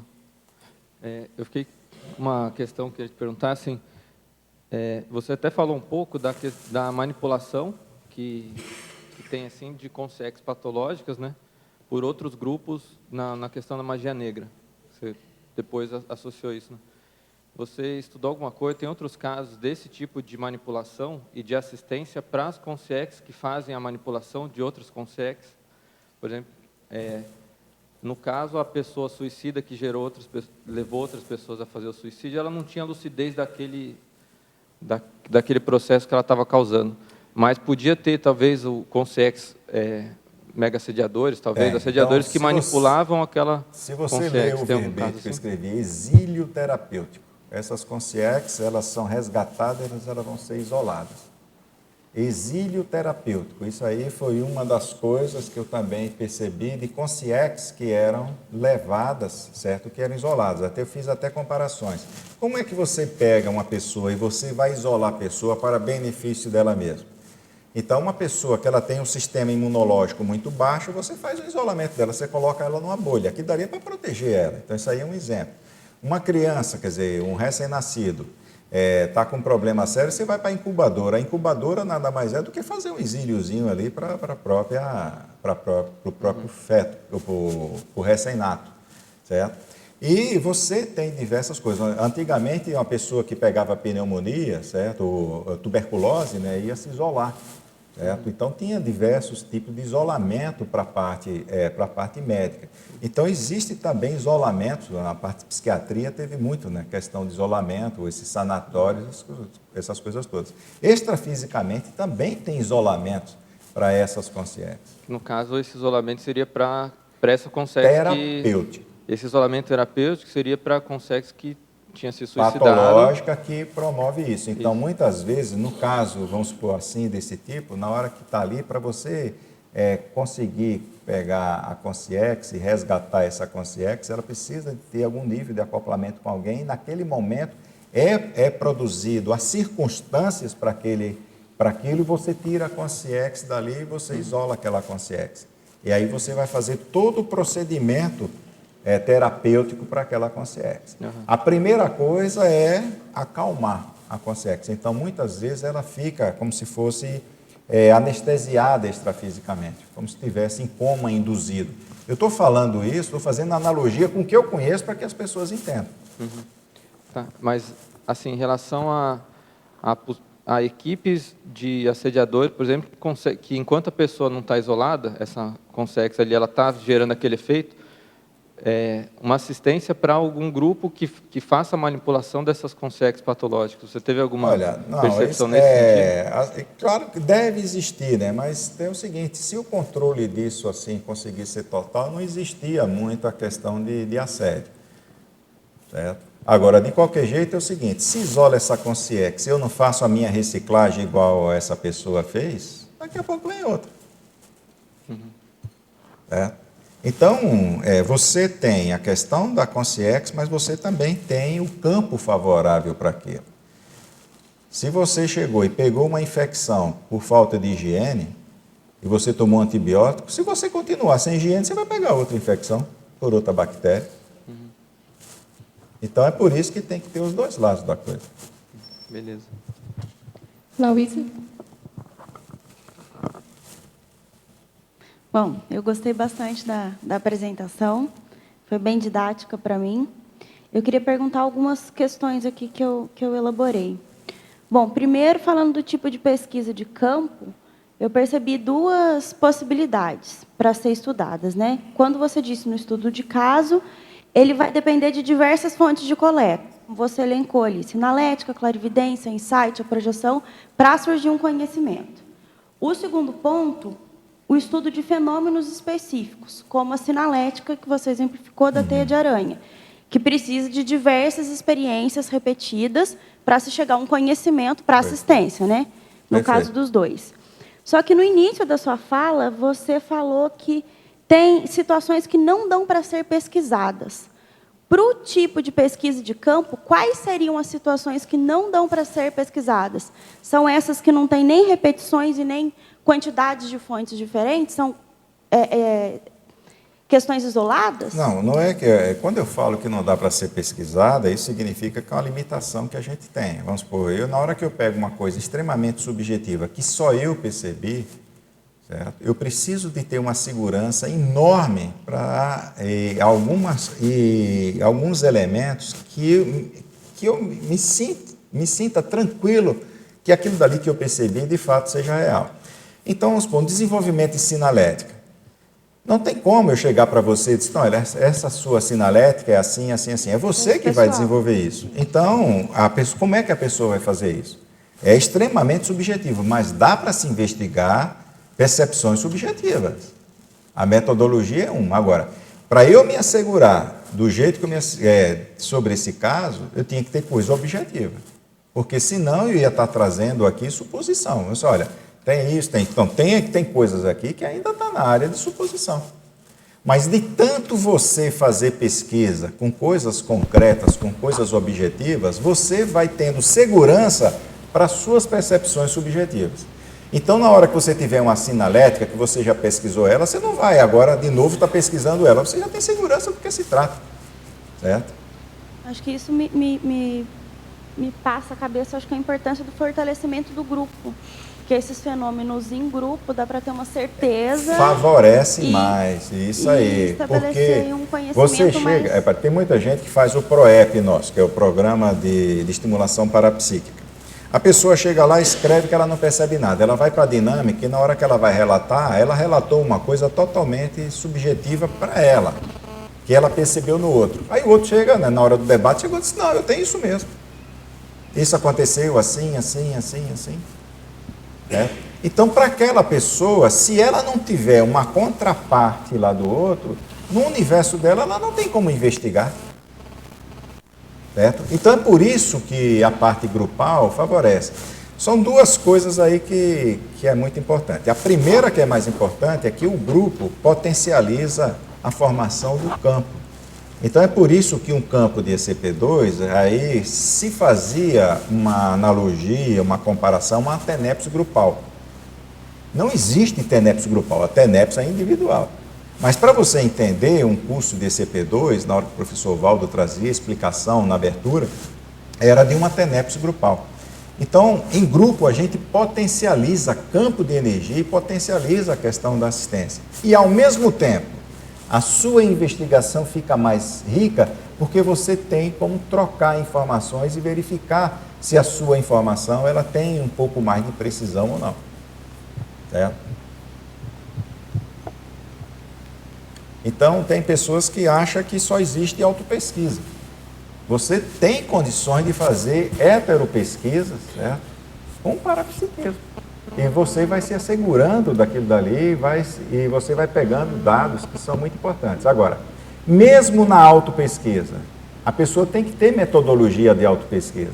Porque ela chegou à conclusão de que o mega trafar dela é que ela é egoísta. Ela vai precisar mostrar direitinho quais são as evidências que levaram ela a concluir aquilo. Se ela não fizer isso daí, a distorção da autopesquisa dela é muito grande.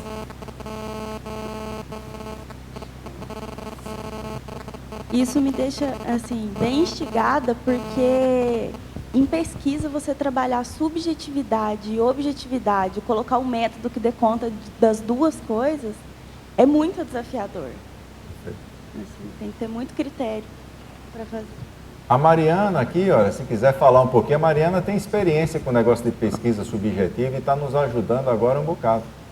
Eu queria que a Mariana estivesse no começo lá, né, que a gente não tinha quebrado tanta cabeça. Né? Olá. É interessante porque essa sempre é a discussão quando a gente pensa pesquisa quantitativa e pesquisa qualitativa.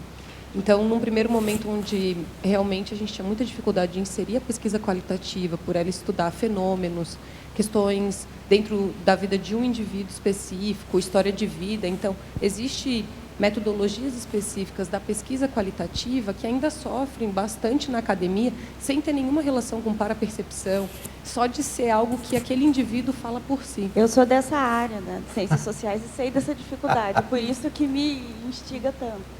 E o que a gente percebeu como desafio, né, que também vale para todo mundo que tem interesse de desenvolver esse tipo de metodologia, é você realmente deixar bem claro todo o teu processo, ajudar o leitor a entender exatamente de onde você está partindo, que nem o professor Hernandes colocou agora. O que a gente está usando como critério? É dessa forma. O que a gente está usando como referência? Essa referência. Quando você consegue distribuir bem esse processo a ponto do leitor entender como você chegou naquela conclusão, a gente ajuda. Essa é a maior, assim, a encrenca que a gente tem agora é isso, porque muitas vezes a gente fazia, vou fazer uma pesquisa quali. E aí eu vou e começo a falar as coisas e começo a contar, mas o leitor não está entendendo. Então, o nosso desafio era o relatório. Então, a gente está cuidando mais desse relatório, então a gente está desenvolvendo essa metodologia, que é o estudo de caso para toda a dinâmica da paracirurgia, utilizando várias fontes de dados, fazendo uma triangulação desses dados, para poder responder as perguntas que aparecem no processo. Então, isso a pesquisa quali permite. E, claro, esse desafio da pesquisa quali com a pesquisa quant é um desafio além do nosso, que vai continuar seguindo e vai continuar refletindo, é uma quebra de paradigma, e a gente continua nesse processo ajudando quem quer fazer pesquisa nessa linha a fazer um bom relatório, a fazer triangulação de dados, a buscar esse interesse naquele caso específico. Então, fica o desafio a todos nós, mas a gente está fazendo isso aos pouquinhos. Tá bom. Eu fiz um levantamento, né, dos relatórios, né, que a gente pega os relatórios e vai estudar lá na dinâmica. Então, eu falei que tinha mais ou menos 120 mil relatórios. Desses 120 mil de intersubjetividade, que a gente conseguiu ver, que é muito difícil também, porque você não tem tempo para um debate. Agora, nós identificamos mais de 10 mil intersubjetividade. E o fato assim, correlato, que é mais próximo da realidade, está em torno aqui de 5 mil. É muita coisa, gente. Agora, para você acumular isso daí, você tem que ter filó, paciência. Então, a pessoa quer fazer pesquisa, ela quer chegar no outro dia, já ter um resultado para estar apresentando e tudo isso. E você tem que ir construindo e adequando o método. Então, você parte de um pressuposto, ali que você começa, e depois você vai adequando ali, você vai ajeitando as coisas para aquilo que você está fazendo. E também é importante quebrar um pouco aquela ilusão de que a evidência é suficiente para mudar o que as pessoas vão pensar sobre aquele fenômeno. Não, não é. Então, a gente pode ter toda essa evidência e, mesmo assim, vai ter um perfil mais dentro de um paradigma mais materialista que não vai fazer diferença toda a evidência que a gente tem. Exatamente. E é o desafio, por exemplo, que a gente tem hoje, especialmente na área da saúde, que também é da onde eu venho, não importa quanta evidência a gente tenha para dizer que tal prática é melhor que outra prática. Se o profissional não quer mudar, se o profissional vive num contexto, numa dinâmica, um modo de pensar, aquilo não é suficiente. Não adianta ter 100 anos mostrando, olha, isso não funciona mais. Então, a gente também tem que ajudar o outro a refletir sobre aquilo, a pensar e acabar um pouco com essa ilusão de que é suficiente. Não, está aqui um monte de dado e aí a gente vai ver o que a gente faz com aquilo. Então, E essa questão de evidência, o que é importante é o seguinte, a evidência você precisa ter como um primeiro passo, mas você precisa fundamentar. O que é fundamentar? É você pegar, atrelar racionalmente a evidência à sua conclusão. Porque é o seguinte, você acorda e o chão está molhado. Aí você diz, você conclui, a sua conclusão é que choveu. Aí pergunta, qual é a evidência? O chão está molhado. Aí existe outra possibilidade do chão estar molhado sem ter chovido? Certo? Exatamente. Então, essas coisas da evidência, você tem que procurar a evidência, mas tomar cuidado que a evidência por si só não assegura o fato. Você precisa de fundamentar. Aí a fundamentação que a Marina aqui trouxe É aonde você vai entrar com a criticidade. Então, não é na hora do parapsiquismo, senão você distorce. Isso é muito importante, isso que a Marina trouxe. E senão corta o link com a parapercepção. Descreve, vai procurar evidência, fundamenta, conclui e publica. Exatamente isso. Marconi. Hernani, eu queria só que você aprofundasse mais um pouco sobre esse link, né, do aluno. Quer dizer, antes do curso já haveria alguma coisa planejada, eu digo extrafisicamente, certo? E essa ligação do aluno com a Consciex em si, né? Eu gostaria de entender melhor essa situação. E o pós também. Olha, uma coisa importante é o seguinte, toda vez a gente chegava lá, juntava lá os voluntários todos, que estava a equipe e tal, assim, gente, olha, a partir do momento em que o curso está preparado e que os alunos estão se inscrevendo, os links já estão se formando para a questão da assistência. Aí a pessoa achava que aquilo dali é... Não, isso aqui é uma estratégia de marketing, certo? Para a gente chegar, integrar a equipe, motivar a equipe, certo?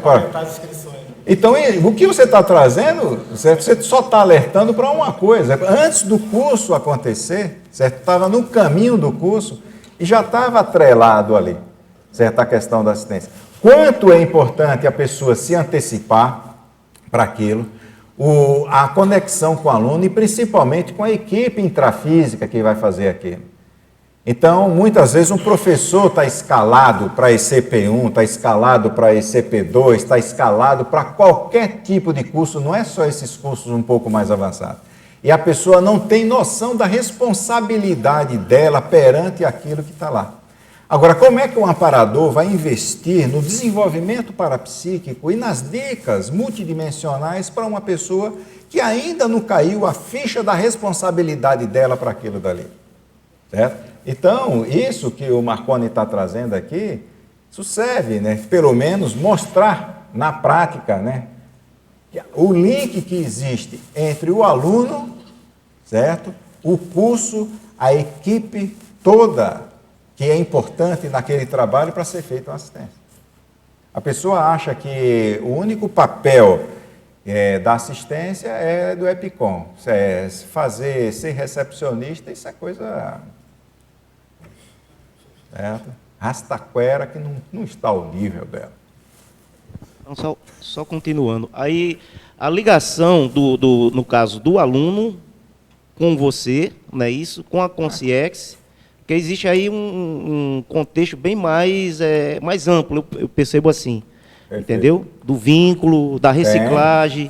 Eu só queria que você aprofundasse mais um pouco, se poderia aprofundar. Esse vínculo deve ter. E depois, eu não sei se eu aumentei o vínculo com a pessoa pela própria assistência, então eu tenho uma afinidade muito grande com a pessoa. Eu fui conhecer a pessoa, mais ou menos, eu acho que foi 6 meses depois. Eu fui dar um curso e a pessoa foi até lá. Certo? E disse, olha, eu sou aquela pessoa, assim, assim, assim e tal. E se identificou. E eu tenho um vínculo com ela até hoje. Eu não sei se esse vínculo que eu tenho até hoje, certo? Se aprofundou a partir daí, ou se já existia esse nível de coisa. Eu só sei que, para mim, na hora que você está fazendo assistência, foi uma oportunidade enorme de eu aprender. Certo? Agora, claro, quer dizer, se a gente partir... de hipótese, tem isso daqui, mas eu não tenho elementos para dizer, olha, a conexão é por causa disso, não tem. Eu não lembro de retrocognição com essa pessoa, nem nada disso. João Paulo. Mercedes. Queria fazer uma pergunta. Sempre que há um acoplamento, estou falando quizás de uma dinâmica mais propiamente, ¿no? Ese acoplamiento podría ser só como aprendizagem ou sempre está a assistência junta? Neste caso aqui é assistência. E outra coisa, você fazer acoplamento para aprendizado é uma coisa. Que tal aprender fazendo assistência com pesquisa de campo? Aí a gente pode fazer pesquisa laboratorial. A gente chegar e dizer, olha, vamos fazer um experimento de acoplamento. poder ser feito, pode. Nesse caso daqui, nesse nível de aprofundamento, tem que ser um acoplamento assistencial. Não, ¿sabes por qué falo esto? Porque yo cuando llegué aquí, la primera dinámica que yo asistí fue la de paracirugía, mas yo era una amadora, vamos, porque en ese acoplamento que hubo, que yo ainda sabía muy poco de dinámicas, ¿no? Yo pegué una concierge y yo estuve prácticamente 10 días con una depresión enorme. Y yo cuando las personas decían, ¿está todo el mundo bien? Yo no tenía ni voz para falar. Y yo decía, no estoy bien, mas ninguém me escuchó, claro, porque yo estaba ahí, ¿sabes? Realmente ya sí. Y entonces yo me fui con esa conciencia. Y mi pregunta es la primera, ¿no? Yo estuve ali como um aprendizagem de coisa, um acoplamento? É um aprendizado através da assistência. Exato. Você está tendo um aprendizado. Essa é a pergunta. É como se fosse um estágio. É. Então, uma pessoa que está dentro de uma faculdade, que lidar com saúde, depois a gente vai ter que fazer o quê? Vai ter que fazer um estágio. Então, ali o que a gente está desenvolvendo é o acoplador paracirúrgico. A ideia de se fazer a dinâmica era desenvolver acopladores paracirúrgicos, certo? Ou seja, para a pessoa desenvolver o acoplamento e assimilação profunda. E é por isso que a gente pergunta se a pessoa se sentiu mal, porque ela, no começo, vai se sentindo mal, daqui a pouco ela vai aguentando mais o aprofundamento. Eu tive uma experiência extrafísica que eles acoplavam a Concierge comigo, até eu perder a lucidez. Na hora que perdi, eles tiravam, a lucidez voltava. É como se estivesse pegando minha cabeça, coloca dentro de uma... certo? Lá na água, me dá um caldo, né? Que se chama caldo, né? Aí eu vou lá, daqui a pouco eu estou já explodindo ali, tira, certo? Então, esse treinamento extrafísico eu tive, certo? De acoplamento profundo. Aí na hora que você perde a lucidez, é o nível que eu estava aguentando. Certo? Aí depois você vai aprofundando. Agora, eu ainda não tenho habilidade de permanecer por muito tempo no acoplamento, chegando na raiz, no processo mnemônico de uma consciência patológica. O ideal é que eu consiga o maior tempo possível, porque aí você pega toda a história que ela tem e você faz uma assistência muito mais profunda para ela. Mas o objetivo de lá da dinâmica da paracirurgia é preparar as pessoas para isso. Agora, qual é outra coisa que prepara uma pessoa dessa? A TENEPS. A TENEPS, a pessoa está fazendo acoplamento todo dia. E daqui a pouco ela está em acoplamento mais profundos, mais superficiais. E o que é bom é que a pessoa saia da TENEPS bem. Se ela sai bem, ela está fazendo os acoplamentos e ela está tendo um nível de estrutura holochacral muito bom. Mas eu na TENEPS nunca tive uma coisa assim. Não dá para comparar uma coisa que você está sozinho no campo com 50 pessoas no campo. Então é por isso que as dinâmicas ajudam muito, porque é a sua TENEPS multiplicada pela quantidade de pessoas e de campo que tem ali. Tá bom, obrigado. Beleza?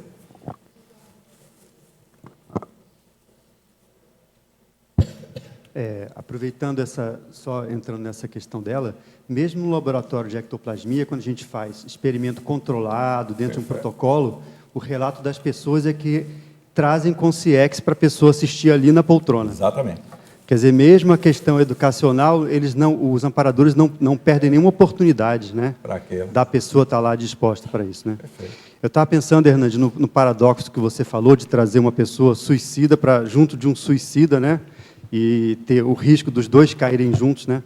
Eu estava lembrando do Valdo comentando uma vez na minha tertúlia de por que uma pessoa que já caiu várias vezes, em várias vidas com o problema da política, por que colocam ela para renascer numa família de políticos, que sabe que ela vai acabar chegando ali num cargo político, né?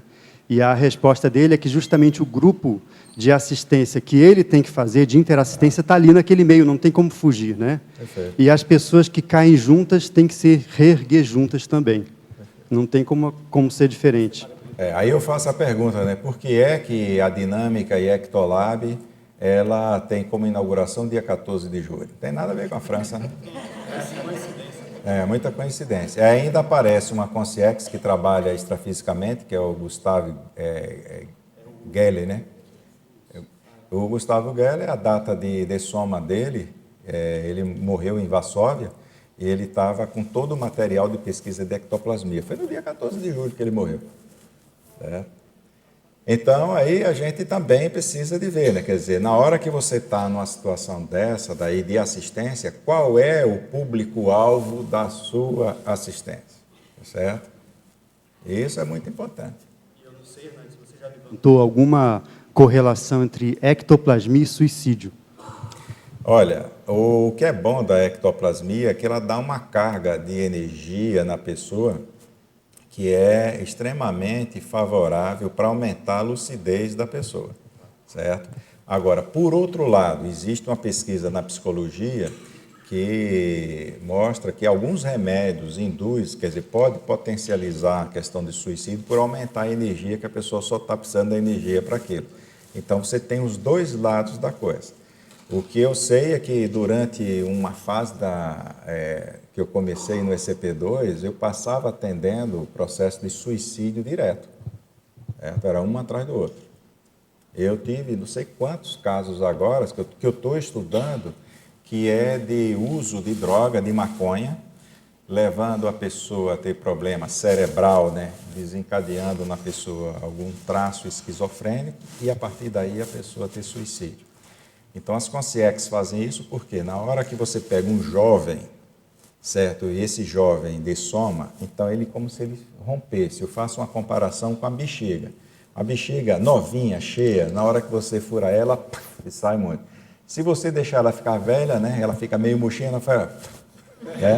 Então, quanto mais jovem você chega e você leva a pessoa a ter essa explosão de energia, mais você absorve. Então, é por isso que o jovem ele é mais assediado para a tendência suicida. Pressão intravesical. Exatamente isso. Certo? Vamos supor, eu dessomando agora, a liberação de energia na minha dessoma não vai ser igual quando eu tinha 18 anos, né? Eu estou com aquela bexiguinha meio baleada. Roberto. Então, Hernani, muito legal, viu? Faz a gente refletir o quanto que a psiquiatria está longe, né? Muito longe. E eu, cada vez mais entusiasmado, porque fazendo parte da Conscienciologia, né? Eu tenho feito muitas escalas no consultório de rotina, junto com o amparador. Então, eu tenho uma experiência até interessante. Mas, o que a gente observa? Que o indivíduo suicida, ele não quer suicidar, ele tem certeza que ele quer realmente. Não é ideia, é uma coisa obsessiva, uma coisa muito forte. E que, se você analisar, você vai ver que tem algo mais. Né? Algo mais está ali. E o paciente deixa bem claro, ó, eu vou tentar de novo, enquanto eu não conseguir. E realmente ele vai até conseguir. Né? Então, a experiência que a gente tem aí, e aí vale a pena colocar, que mesmo a psiquiatria estando cega para isso, a questão da medicação. Né? Colocando o foco que, com a medicação, você pode fazer uma contenção bioquímica, estabiliza o humor, deixa o paciente sedado e, com isso, ele sai da sintonia da consciência. Né? Isso é muito interessante. Então, eu fico, assim, muito orgulhoso, sabe, Hernani, de estar trabalhando com isso aí. Porque só tem 2 anos e meio dentro da Conscienciologia e os resultados são, assim, espetaculares. E eu queria colocar uma coisa a mais, você falou da medicação, né? É verdade, sim. Muitos medicamentos estimulam, porque tem os diagnósticos errados. Né? O caso da bipolaridade, por exemplo, o indivíduo trata bipolaridade com antidepressivo e não era depressão unipolar e realmente estimula o suicídio. Mais uma vez, parabéns. Agora, coincidência danada, né? Eu estava em São Paulo agora e ontem passei, né, o dia... ontem, né? Passei o dia inteiro atendendo um caso desse, de um jovem de 19 anos, que usou maconha, foi fazer um passeio, usou maconha, começou a ter quadro de delírio, foi chamado, porque tinha consciência e tal, e de fato tinha, mas como estava afetado a parte cerebral, ele não conseguia se manter estável para que ele dominasse as coisas dele. Então a consciência, eu disse, olha, isso aqui precisa de dar medicamento para estabilizar toda a parte da química cerebral dele. Em conjunto a gente vai trabalhar. Não adianta você chegar, você vai ter que ficar de plantão lá no lado dele. Agora, o que é que ele mais falava? No suicídio. Agora, o que é bacana para você entender qual é o contexto das consciências? Pega qual é o delírio que ele está tendo, que você tem mais ou menos a noção do qual é o padrão da consciência. E o dele era de um jogo, certo? Então, ele jogava, ele estava jogando, e no fundo ele perdia. E quem perdesse tinha que morrer, certo? E ele morrendo, ele daria mais uma vida para o irmão. Quer dizer, não tem aquele negócio de vida nos jogos e tal. Então, ele estava fixado naquilo dali. E eu estava fazendo uma pesquisa uma vez, tem muitos negócios de jogos, certo? Até por internet e tal, que induz muito a questão mesmo de agressividade, de matança. Então, o moleque estava assim, eu cheguei e disse, olha, não tem jeito, tem que... Aí nós ligamos para o psiquiatra deu toda a orientação, ele foi medicado e a gente está acompanhando para ver como é que fica.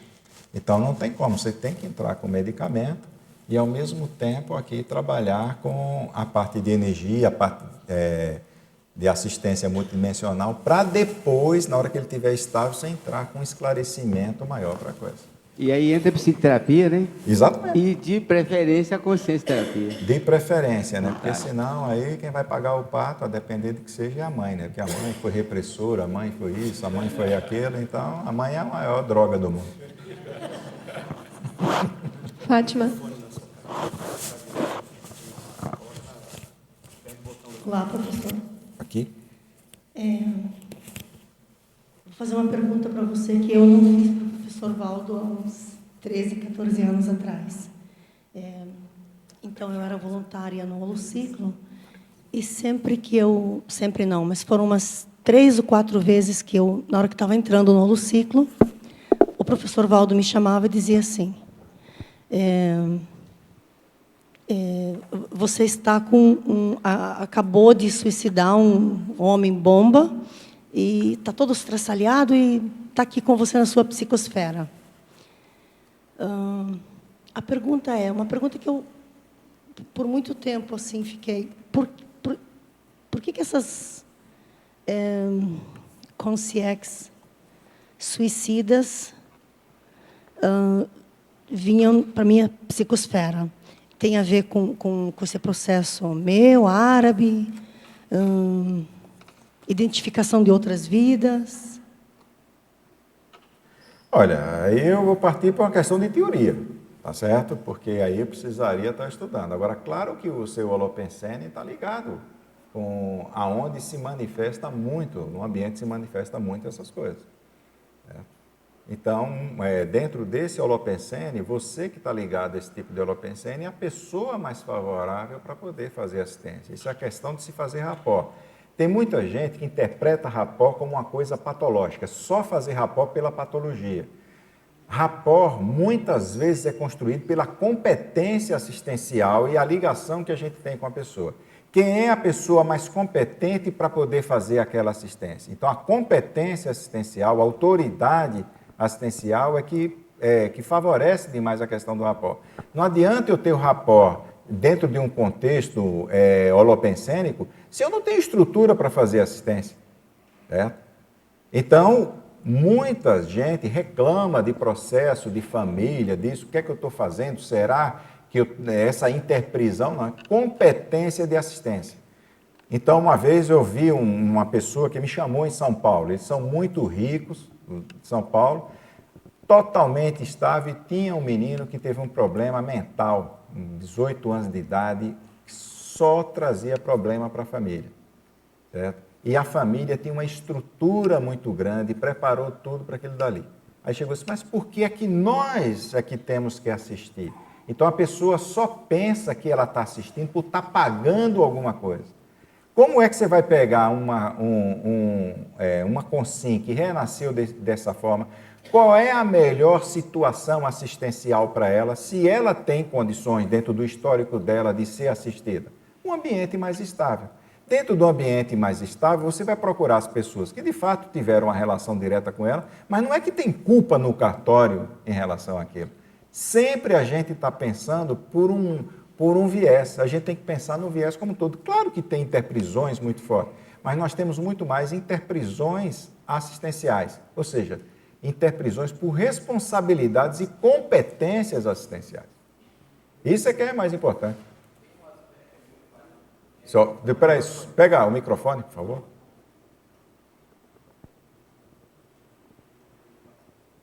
Eu acho que tem o aspecto da língua. Você fala árabe, né? Então, e todo o processo das ideias se dá através do quê? Da linguagem. A linguagem é a expressão do pensamento. Então, na hora, qual que é a consim aqui que tem mais rapport, ou possibilidade de rapport com essa eventual consciex? É que pelo idioma. Essa é uma hipótese, mais uma, né, para você pensar. E pela cultura, né? Pessoal, eu acho que nós temos aí um minutinho, né? Eu acho que... Vamos lá, Marina, para a gente encerrar. Pode ser? Ainda dá? Hernandes, se possível, eu gostaria que você fizesse uma análise, uma avaliação com relação ao paradireito, da seguinte situação. A parapatologia desencadeou a dessoma em algumas consins, ou melhor, facilitou essa dessoma em algumas consins. Mas não funcionou naquela consim que é do caso de estudo, nosso caso de estudo. Uhum. Então, gostaria de fazer uma análise com relação ao paradireito, porque isso funcionou assim. E uma outra condição, também, se houver tempo, né, quais as possíveis hipóteses que poderia nos ajudar a compreender por que não funcionou nessa consim? Isso aí é uma derivação de pesquisa, né? Porque uma das coisas sérias que eles passaram é o seguinte: toda pesquisa começa com um questionamento. O que você está fazendo é um questionamento. A partir do questionamento, você está fazendo o rapport para poder ter a resposta para isso. Eu realmente, nesse caso, eu não cheguei a pensar dessa forma, certo? O porquê que nesse tipo de consim, tá certo? Não aconteceu, ou seja, a partir dali é que houve assistência para os dois lados, certo? Eu não sei. Isso aqui, a minha hipótese é que existe alguma coisa de potencial para cá, potencial para lá, e a estratégia assistencial é que entra nisso, certo? Eu acho, é a mesma coisa de você estar observando um determinado contexto e você prever, pelo histórico que você está vendo, você consegue vislumbrar ali na frente. Como você consegue vislumbrar uma probabilidade ali na frente, então eles já se preparam para aquilo dali. Então é como se fosse alguma coisa administrada. Eu acho que a minha hipótese para isso, não tenho evidência nenhuma para assegurar, é que como foi alguma coisa já traçada, é como se eles estivessem com tudo na mão para evitar um acidente maior. Ou seja, já deixaram a pessoa lá embaixo do prédio com aquele dali, não. Então, tudo preparado para que acontecesse aquilo dali. A partir daquele momento, eles assumiam o negócio. Entendi. Isso daqui é suposição. Não, é uma possibilidade. Não, eu entendi que teria que ser mesmo no campo da probabilidade. Porque quando você estava expondo o caso, em função de já estar a consim que não funcionou o suicídio, já estar conectado ao curso, me veio a seguinte condição, né? O momento em que a pessoa starta o processo da recim, né? No momento em que ela fala, não aguento mais isso, vou fazer esse estudo, esse curso, então já faz um link, mas você está falando uma coisa muito correta. Quer dizer, a estratégia da assistência vem sendo elaborada, né? Não é de uma hora para outra. Para quem gosta de verbete, né? A dica, impacto recinológico. Recinológico. E a questão do paradireito nessa condição, como é que você vê isso? Olha, eu não tenho nem, eu acho que nem sinapse, né, para elaborar qualquer tipo de hipótese em relação a isso aí. Desencadeou também a possibilidade de uma nova pesquisa, né? Exatamente isso. Eu acho que o pessoal do Paradireito começar a raciocinar a partir daí, mesmo que não tenha uma resposta, vai acabar tendo inspirações, certo? Para pelo menos elaborar alguma hipótese em cima disso. Entendi. Agora, para mim, como eu não sou da área e também eu não tenho habilidade para isso, nem competência para elaborar uma hipótese no momento eu tenho. Tá, entendi. Instiga realmente a Exato. pesquisa, instiga a Exatamente novas isso. pesquisas, né? Obrigada. Pessoal, então estamos aí encerrando, tá certo? E agradecemos aí o grande apoio.